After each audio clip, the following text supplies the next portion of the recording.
Hola amigos, bienvenidos a Ética Informa. En menos de 5 minutos les contaremos todo sobre la posverdad.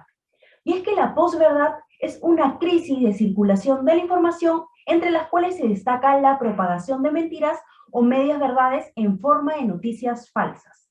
Y lo que logran es manipular creencias y emociones con el fin de influir en la opinión pública y en las actitudes sociales. Ahora mi compañero Cristóbal les comentará un poco sobre la historia de la posverdad.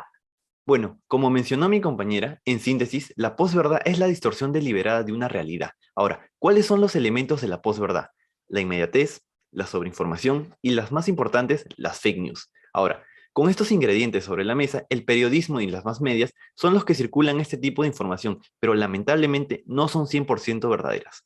A continuación, hablaremos sobre el origen de la palabra posverdad.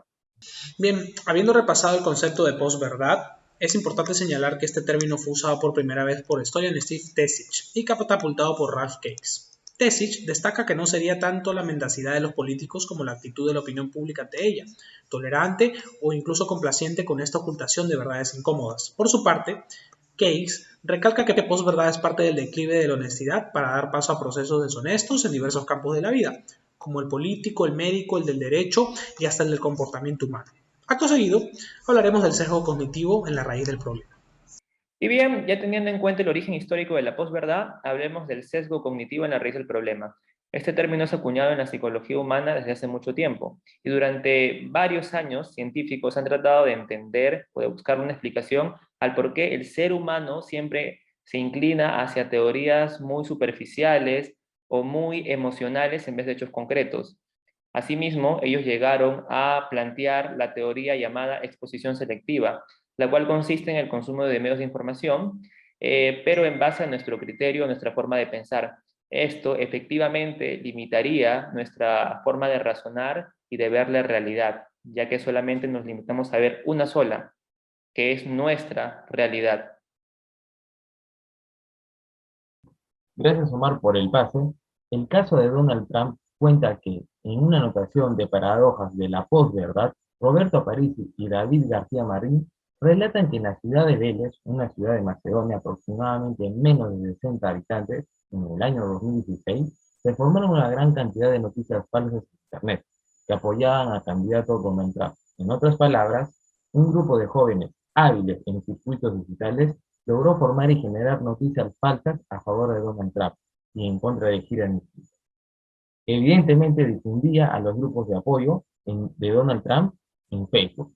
Esto llegó a millones de estadounidenses y generó evidentemente una gran cantidad de visitas a estos contenidos y difundieron a través de sus redes sociales todas las falsedades que estas páginas incluían.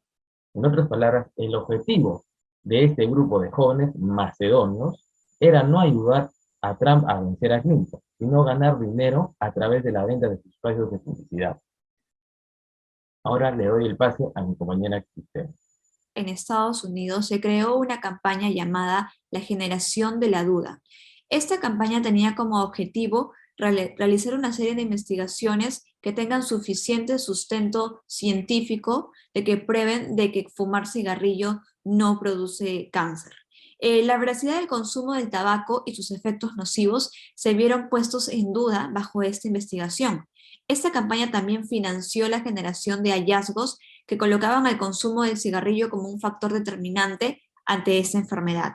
El propósito era convencer al público de que no había una demostración científica como tal que demostrara lo contrario. Las empresas productoras de tabaco se vieron beneficiadas durante años ante esta campaña que no estaba emitiendo una noticia veraz. Después de largos años y junto con el avance de la ciencia, se pudo determinar que efectivamente el consumo de cigarrillo sí es un factor determinante para esta enfermedad llamada el cáncer. Ahora vamos a tocar un tema importante que es el síndrome de Watergate. Pero primero vamos a hablar sobre su escándalo, que fue el robo de documentos importantes en las oficinas de Washington. Esta era la sede del Partido Demócrata en Estados Unidos y todo esto ocurrió en el gobierno de Richard Nixon. Los periodistas que descubrieron todo esto fueron Woodward y Bernstein, los que hicieron que el presidente lo sacaron, estos dos periodistas sacaron todo esto a la luz e hicieron que en el año 1974 el presidente Richard Nixon renunciara a su cargo. Ahora, el término Watergate empezó a abarcar una gran variedad de actividades ilegales y que estuvieron involucradas personalidades del gobierno de Nixon, ¿no? Y además que los secretos de Watergate eran muy desgarradores porque hablaban sobre acerca de los crímenes que se habían cometido y sobre la guerra de Vietnam. Entonces, para ponernos en contexto, el síndrome de Watergate es cuando un periodista trata de tumbar a un presidente, que hasta ahorita algunos periodistas lo siguen haciendo por las noticias que lanzan. Y bueno, con eso hemos terminado la exposición. Espero que les haya sido de su agrado y muchas gracias. Hasta una próxima oportunidad.